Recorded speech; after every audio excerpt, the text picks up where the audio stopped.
BBC Urdu کے programme سیربین میں خوش آمدید. ہمارے لندن اسٹوڈیو سے میں ہوں عالیہ نازکی. صرف ایک ہفتے میں بہتر زندگی کی امید پر یورپ کا غیر قانونی سفر کرنے والے 20 پاکستانی بلوچستان میں ہلاک. لوگ ایسا خطرناک سفر کیوں کر رہے ہیں؟ کوئی پتہ نہیں بلوچستان نے اس طرح کے حالات نے کوئی آئیڈیا ہی نہیں سی. انہیں آخیا ایک ہفتے دے وچ پہنچا دیاں گے اتنے ترکی تے اتھے جا کے کما کے پیسے دینے. زمبابوے میں صدر رابرٹ مگابے نے آج دوپہر تک کے الٹیمیٹم کے باوجود استعفیٰ دینے سے انکار کر دیا. صدر کے مواخذے کی باقاعدہ کارروائی کی تیاریاں. اور آپ کو لے چلیں گے مشرقی ڈیموکریٹک ریپبلک آف کانگو، جہاں دنیا کا سب سے متحرک اور خطرناک آتش فشاں ہے.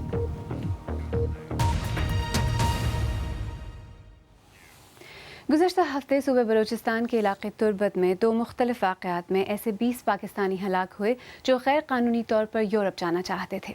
حکام کا کہنا ہے کہ روزگار کی تلاش میں بلوچستان کے راستے ملک سے باہر جاتے ہوئے یہ افراد مبینہ طور پر بلوچ علیحدگی پسندوں کا نشانہ بنے. ان حملوں میں سیالکوٹ سے تعلق رکھنے والے حیدر علی معجزانہ طور پر زندہ بچ گئے. وہ آج اپنے گھر واپس پہنچے، جہاں ہماری نامہ نگار فرحت جاوید موجود تھی. سیالکوٹ کے قریب جیتھے کی نامی اس گاؤں میں صبح سے ہی حیدر علی کا انتظار تھا. وہ غیر قانونی طور پر یونان جانے والے اس گروہ میں شامل تھے جن پر گزشتہ ہفتے بلوچستان میں حملہ ہوا اور 15 افراد ہلاک ہوئے. حیدر علی بچ جانے والوں میں سے ایک ہیں. 15 منڈے اسی تو پنجور گئے ہیں کوئٹے تو اگے 15 منڈے اور سن بیٹھے 3 منڈے ہو گئے انہیں مکس کر دیتے ہیں. 15 اگلے ڈالے تو 15 پچھلے تے مکس کر دیتے ہیں. بھائی ساڈے ڈالے میں پتہ نہیں کی ہوا، چیک کرنے لگ پیا. وہ اگلا ڈالا تھوڑا جا اگے گیا تو اگے فائرنگ کی آواز آ گئی. فائرنگ بہت زیادہ ہو رہی تھی، اس لیے ڈر گئے تھے، سب بھاگ گئے تھے. ساری رات بھاگتے رہے. چائے کا کھوکا ایک ملا ادھر پٹھان تھا، اس کو میں نے بتایا یہ ہمارے ساتھ ہوا ہے. پھر اس نے ہمیں پنجور چھوڑا، ٹکٹیں لے کر کوئٹے کی دیں. وہ کہتے ہیں کہ وہ اس بات سے لا علم تھے کہ انہیں غیر محفوظ راستوں سے سفر کرنا پڑے گا. سانو کوئی پتہ نہیں بلوچستان نے اس طرح کے حالات نے کوئی آئیڈیا ہی نہیں سی. انہیں آخیا ایک ہفتے دے وچ پہنچا دیاں گے اتنے ترکی تے اتھے جا کے کما کے پیسے دینے. ان کا کہنا ہے کہ ایجنٹ کے ساتھ 1,30,000 روپے معاوضے میں معاملات طے ہوئے تھے، تاہم واقعے کے بعد سے یہ ایجنٹ غائب ہے. حیدر علی تنہا نہیں بلکہ ان جیسے کئی نوجوان روزگار کی تلاش میں ایجنٹس کے ذریعے غیر قانونی طور پر اور غیر محفوظ راستوں سے ملک سے باہر جانے کی کوشش کرتے ہیں. حیدر علی خوش قسمت تھے کہ بچ نکلے، تاہم اس راستے پر نکلنے والے کئی نوجوان منزل پر پہنچنے سے پہلے ہی جان کی بازی ہار جاتے ہیں. حیدر علی کے ساتھی 17 سالہ ماجد گھومن بھی اسی قافلے میں شامل تھے. ان کے گھر کی فضا سوگوار ہے.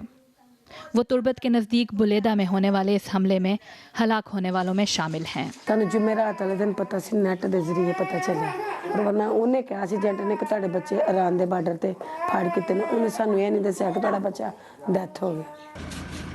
مقامی انتظامیہ کے مطابق پنجاب کے صرف اس ایک گاؤں کے 40% سے زائد نوجوان غیر قانونی طور پر دیگر ممالک میں مقیم ہیں. بلوچستان جیسے دلسوز واقعات بھی خدشہ ہے کہ حیدر اور ماجد کی طرح کے نوجوانوں کو بیرون ملک روزگار کے سہانے خواب دیکھنے سے نہیں روک سکے ہیں. فرحت جاوید، BBC نیوز، سیالکوٹ. اور اسی بارے میں مزید بات کرنے کے لیے اس وقت کراچی سے ہمارے ساتھ براہ راست موجود ہیں ضیاء ایوان، جو اس مسئلے پر کام کرنے والی غیر سرکاری تنظیم مددگار کے سربراہ ہیں. ضیاء صاحب، سیربین میں خوش آمدید. اس کی بنیادی وجہ کیا ہے؟ اس علاقے سے آخر اتنے سارے لوگ اتنا خطرناک سفر طے کر باہر کیوں جانا چاہتے ہیں اتنی بڑی تعداد میں؟ دیکھیں، پہلی بات تو یہ ہے کہ چند یہ اسپاٹس ہیں پنجاب کے بھی اور مختلف علاقوں کے جہاں سے ٹریڈیشنلی لوگ باہر جاتے ہی ہیں، چاہے ان کو جان کی بازی لگانی پڑے. اور یہ میں نے آج سے نہیں، کوئی 25 سالوں سے ہم ایکسپیرینس کر رہے ہیں، کیونکہ پاکستان میں ٹریفکنگ کے حوالے سے سب سے پہلے ہماری organization lawyers for human rights and legal aid نے کام شروع کیا تھا. LHRLA نے مددگار ہیلپ لائن تو ہم نے بعد میں بنائی ہے. تو یہ جو منڈی بہاؤدین کا علاقہ ہے، گجرات کا علاقہ ہے، یہ بہت فوکسڈ ایریا ہے جہاں سے بچہ جب پیدا ہوتا ہے تو وہ کہتے ہیں اس نے باہر جانا ہے، اور یہ کسی بھی طرح خطرات کو مول لیتے ہوئے یہ نکل جاتے ہیں. اب یہ جو بلوچستان کا واقعہ ہوا بہت افسوسناک واقعہ ہے، کیونکہ اوور آل لوگ جو باہر کے ملکوں میں جا رہے ہوتے ہیں ان کے تو سروائیول کا ایشو ہوتا ہے، لیکن یہ جو چند علاقے ہیں یہاں تو فوکسڈ ہے کہ انہوں نے کہیں یورپ جانا ہی ہے. آپ آپ کو کیا لگتا ہے, آپ نے کہا کہ آپ نے کہا کہ وہ جان کی بازی لگا کر بھی جانے کے لیے تیار ہوتے ہیں, آپ کو کیا لگتا ہے کہ تعلیم کی کمی بھی ایک وجہ ہے جس وجہ سے ان کو شاید ملک کے اندر اپنے لیے وہ مواقع نظر نہ آتے ہوں جو ان کو لگتا ہے کہ یورپ میں انہیں ملیں گے؟ میرا خیال ہے وہ جو خاص اسپاٹ کی بات کر رہے ہیں اس کو تعلیم کی کمی کا ایشو نہیں ہے, وہ فیملی کا ایک آنر ہے کہ اس نے باہر جانا ہے ہر صورت میں, اور اس علاقے کے اس پہ ہماری جو فیڈرل انویسٹیگیشن ایجنسی ہے FIA اس کا بھی مین فوکس ہے, اس پہ بہت سارے انہوں نے ٹریفکرز کو پکڑا ہے اور وہ ریگولرلی اس پہ کام کر رہے ہوتے ہیں. لیکن یہ جو پاکستان کے پورس بارڈرز ہیں اس نے پاکستان کے لیے, پاکستان کی گورنمنٹ کے لیے بھی ایک امتحان جو ہے نا پیدا کیا ہوا ہے, کیونکہ اب جو دنیا ہے پاکستان میں وہ ٹیررزم سے بھی ریلیٹڈ ہے, لہٰذا وہ بلوچستان کے جو لوگ ہیں ان کا نشانہ بن گئے. تو یہ ساری چیزیں جو ہے نا وہ مکس اپ ہو گئی ہیں مکس اپ ہو گئی. اچھا ضیاء صاحب, آپ کو کیا لگتا ہے کہ یہ جو لوگ یہ یورپ پہنچ بھی جاتے ہیں وہاں بھی ان کی مشکلات ختم تو نہیں ہوتی نا, تو کیا ملک میں رہتے ہوئے وہ محنت کریں, اپنی زندگی بہتر بنائیں, ایسا نہیں ہو سکتا؟ دیکھیں سب کو پتہ ہے کہ پاکستان جو ہے نا کہیں باہر جائیں گے پاکستان سے تو پیراڈائز نہیں ہے. یہی حال بنگالی برمیز کا یا یہ جو روہنگاز ہیں ان کا ہوتا تھا جو پاکستان میں آتے تھے. They knew that it's not paradise but they were coming, کیونکہ لوگوں کے سروائیول کا ایشو ہوتا ہے. اور یہ جو آپ بتا رہے ہیں نا یہ جو روٹ ہے یہ بہت پرانا روٹ ہے, پاکستان کا سب سے اولڈسٹ روٹ ہے جہاں سے لوگ مڈل ایسٹ اور عرب کنٹریز میں اور یورپ میں جاتے ہیں.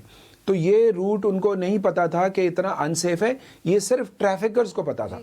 یہ ٹریفکرز کا ایشو ہے کیونکہ پاکستان اب یہ جو روٹ ہے اتنا سیف رہا نہیں, کیونکہ وہ ایران کے راستے سے اور کشتیوں کے ذریعے جس طرح وہ نکل کے جاتے تھے. Thank you. کراچی سے ضیاء وان صاحب, ہم سے بات کرنے کا بہت بہت شکریہ. آئیے اب دیکھتے ہیں کہ اس بارے میں ہمارے سوشل میڈیا صفحات پر کیا کہا جا رہا ہے. متین دتانی لاہور سے لکھتے ہیں, اگر اپنے ملک میں روزگار ہو, انصاف ملے اور حکومت عوام کا خیال رکھے تو لوگ کیوں غیر قانونی راستے اختیار کر کے باہر جائیں گے. اظہار احمد کوئٹہ سے لکھتے ہیں, بالکل ایسے لوگوں کو روکنے کی کوششیں کی جا سکتی ہیں. پاکستان اور ایران کو مل کر بارڈر کنٹرول کرنا چاہیے اور انسانی اسمگلنگ کی سزا مزید سخت کرنی چاہیے. محمد شہباز لاہور سے لکھتے ہیں, جو لوگ انہیں غیر قانونی طریقوں سے بیرون ملک لے جانے کے خواب دکھاتے ہیں ان کو پکڑیں اور سخت سے سخت کارروائی کریں. غیاث الدین مالاکنڈ سے لکھتے ہیں, بیرون ملک جانے کے مواقع زیادہ ہوں اور پروسیس کو آسان بنایا جائے تو انسانی اسمگلنگ پر قابو پایا جا سکتا ہے. آئیے اب دیگر اہم خبروں پر ایک نظر ڈالتے ہیں. جرمنی میں حکمراں جماعت CDU اور دیگر پارٹیوں کے درمیان حکومت سازی کے حوالے سے ہونے والے مذاکرات ناکام ہو گئے ہیں اور چانسلر اینگلا مرکل کو اپنے 12 سالہ دور حکومت میں اب تک کے سب سے بڑے چیلنج کا سامنا ہے. آگے کیا ہوگا کسی کو کچھ پتہ نہیں, لیکن انہوں نے جرمنی کے صدر سے ملاقات کی ہے جن کے پاس ایسی صورتحال میں نئے انتخابات کروانے کا اختیار ہے. تفصیل کے ساتھ حسین عسکری. 24 ستمبر کو ہونے والے انتخابات میں سب سے زیادہ ووٹ چانسلر اینگلا مرکل کی جماعت کرسچین ڈیموکریٹک یونین کو حاصل ہوئے تھے. تاہم یہ برتری حکومت سازی کے لیے ناکافی تھی. اسی تناظر میں چانسلر مرکل کی جماعت CDU حکومت سازی کے لیے فری ڈیموکریٹک پارٹی اور ماحول دوست گرینز کے ساتھ بات چیت میں مصروف تھی, مگر یہ بات چیت اتوار اور پیر کی درمیانی رات ناکام ہو گئی. یورپ کی سب سے بڑی معیشت حالیہ کچھ ہفتوں سے سیاسی اعتبار سے غیر یقینی کا شکار ہے. جب تک حکومت سازی کے مذاکرات کامیاب نہیں ہو جاتے اور نئی حکومت قائم نہیں ہوتی, موجودہ حکومت بڑے فیصلے کرنے کی پوزیشن میں نہیں ہے. انتخابات سے قبل چانسلر مرکل نے اس خواہش کا اظہار کیا تھا کہ وہ فری ڈیموکریٹک پارٹی FDP کے ساتھ مل کر حکومت قائم کرنا پسند کریں گے. تاہم حالیہ انتخابات میں چانسلر مرکل کی جماعت CDU, بویریا میں اس کی سسٹر پارٹی CSU اور فری ڈیموکریٹک پارٹی مل بھی جائیں تو وہ حکومت قائم نہیں کر سکتی. اسی تناظر میں مرکل کو گرین پارٹی کی مدد بھی درکار ہے. تاہم مہاجرین اور ماحول سمیت بہت سے موضوعات پر ان کی جماعتوں کے درمیان پائے جانے والے بڑے اختلافات ایسے کسی اتحاد کے قیام کی راہ میں بڑی رکاوٹ ہیں. تقریباً 1 ماہ تک جاری رہنے والے مذاکرات کے بعد گزشتہ شب اس سلسلے میں جاری ایک اجلاس سے واک آؤٹ کرتے ہوئے فری ڈیموکریٹک پارٹی کے سربراہ نے کہا کہ حکومت سازی کے لیے درکار اعتماد کی بنیاد ہی موجود نہیں ہے.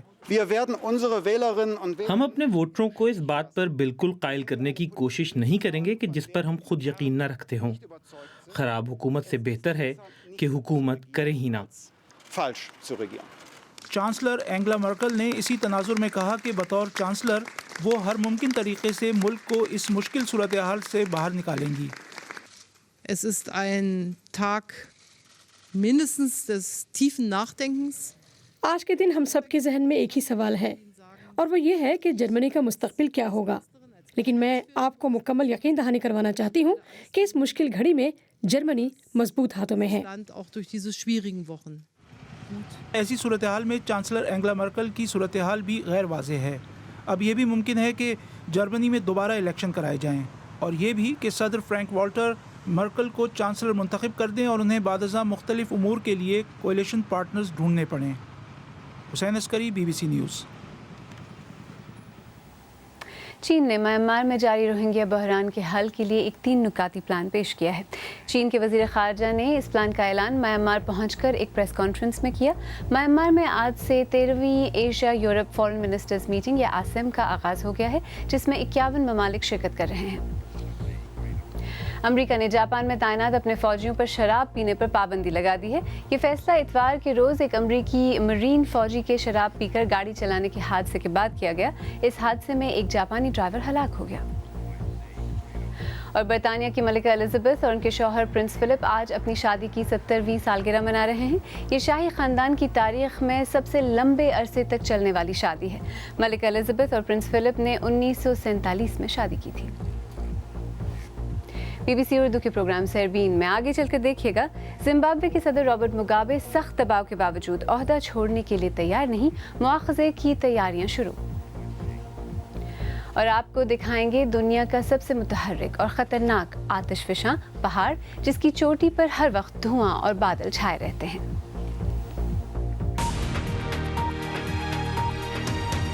BBC اردو کے پروگرام سربین میں ایک بار پھر خوش آمدید، میں ہوں عالیہ ناز کی۔ زمبابوے کی حکمران جماعت نے صدر رابرٹ مگابے کو استعفیٰ دینے یا مواخذے کا سامنا کرنے کی جو مہلت دی تھی وہ اب ختم ہو چکی ہے، جس کے بعد ملک میں غیر یقینی کی صورتحال ہے۔ کل رات ٹی وی پر قوم کے نام اپنے خطاب میں صدر مگابے نے توقعات کے باوجود استعفیٰ نہ دے کر لوگوں کو حیران کر دیا تھا۔ زانو PF پارٹی نے آگے کی حکمت عملی پر غور کرنے کے لیے اپنے پارلیمانی ممبران کا اجلاس بلایا ہے۔ مزید تفصیل کے ساتھ خالد کرامت۔ آزادی کے ہیرو سے ایک ایسے مطلق العنان حکمراں جن کی اپنی ہی پارٹی ان کا احتساب کر رہی ہے۔ رابرٹ مگابے کی کہانی بہت سے اتار چڑھاؤ دکھاتی ہے۔ آج کے مواخذے کی دھمکی سے پہلے گزشتہ روز جب انہوں نے قوم سے خطاب کیا تو ہر کوئی ان کے استعفے کی امید کر رہا تھا، لیکن اپنی سیاسی جماعت اور فوج کے کہنے کے باوجود انہوں نے ایسا نہیں کیا۔ ان کے اس خطاب نے عوام کو حیران کر دیا جو ان کے استعفے کی توقع کر رہے تھے۔ میرے خیال میں ہمیں بے وقوف بنایا گیا۔ اب تک تو فیصلہ ہو جانا چاہیے تھا، لیکن ہم واپس وہیں پہنچ گئے جہاں سے چلے تھے۔ حکمران زانو PF پارٹی نے آگے کی حکمت عملی پر غور کرنے کے لیے اپنے پارلیمانی ممبران کا اجلاس بلایا ہے، لیکن رسمی کارروائی کا آغاز منگل کو پارلیمان کے اجلاس شروع ہونے کے بعد ہی ہو سکے گا اور اس میں کئی ہفتے لگ سکتے ہیں۔ صدر مگابے کے کل رات کے خطاب کے بعد جہاں لوگوں میں مایوسی تھی، وہیں کچھ لوگ اب بھی پر امید ہیں۔ ہم اب بھی بہت پر امید ہیں۔ ہمیں پتہ ہے کہ ان کی طاقت ختم ہو چکی ہے، وہ کہیں نہیں جا سکتے اور اس ہفتے انہیں اقتدار چھوڑنا ہی پڑے گا۔ یہ بحران اس وقت شروع ہوا جب 93 سال کے صدر مگابے نے اپنے نائب صدر ایمرسن منگاگوا کو برطرف کر دیا، جس پر فوج کے کمانڈر ناراض ہوئے کیونکہ انہیں لگا کہ صدر مگابے بطور جانشین اپنی اہلیہ کی راہ ہموار کر رہے ہیں۔ آئیے اب دیکھتے ہیں ہماری ویب سائٹ bbcurdu.com پر قارئین کن خبروں میں دلچسپی لے رہے ہیں۔ دھرنا ختم نہ کروانے پر اعلیٰ حکام کو توہین عدالت کا نوٹس، لنگر جہاں ذات پات رنگ و نسل کی قید نہیں، اور خوراک کی کثرت مگر یمن قحط کے دہانے پر کیوں، ان سب موضوعات میں خوب دلچسپی لی جا رہی ہے۔ مشرقی ڈیموکریٹک ریپبلک آف کانگو میں ورنگا نیشنل پارک میں نیارنگو آتش فشاں موجود ہے۔ یہ دنیا بھر میں سب سے متحرک آتش فشاؤں میں شامل ہے اور یہ دنیا کے سب سے غیر مستحکم خطے میں واقع ہے۔ سن 2002 کے بعد سے یہ پھٹا نہیں ہے اور اس علاقے میں تشدد قدرے تھم گیا ہے۔ لہٰذا اس آتش فشاں کا مشاہدہ کرنے کے لیے دنیا بھر سے سائنسدان اور سیاح اس کا رخ کر رہے ہیں۔ رپورٹ پیش کر رہے ہیں فراز ہاشمی۔ مشرقی کانگو کے افق پر پر اسرائیلیت کے پردے میں پوشیدہ نیارا گونگو آتش فشاں دنیا کا سب سے متحرک اور خوفناک آتش فشاں ہے۔ اس کی چوٹی پر دھواں اور بادل چھائے رہتے ہیں،